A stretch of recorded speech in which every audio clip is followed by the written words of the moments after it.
Photography. Construction. Nitong Toy Screen. Architects.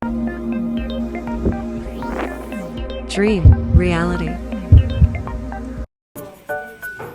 So what's up mga ka-builders, nagbabalik na naman tayo para sa ating isang episode. For today's video, so nirenovate natin tong bahay ng aming Tito David. Ang main problem nito is tong extension bedroom is umangat lahat ng tiles niya.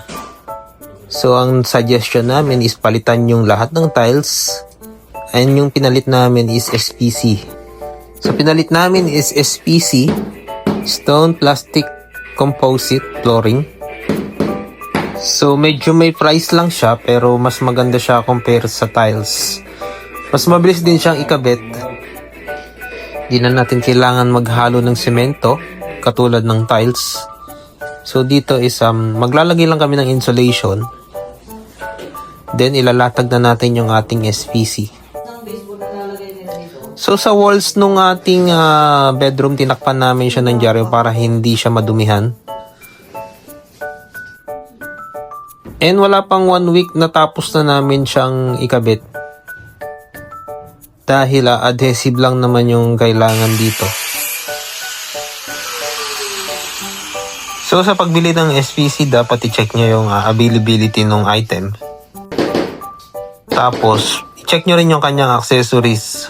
Dahil kailangan ito ng mga baseboard, ng mga capping, tsaka mga molding. And dito halos patapos na rin namin siya.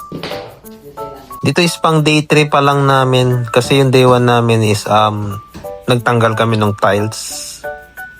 And then hinakot namin yung mga gagamiting materyales. And then kinabitan namin siya. So in this part, natapos na rin namin yung kanyang baseboard and turnover na siya. So as you can see, makikita nyo napakalinis nung pagkakagawa kapag ka SPC. Di na natin kailangan mag-grout. So yan, that's it. So after dito is babalikan natin siya para i-check ulit. So yun lang. Peace!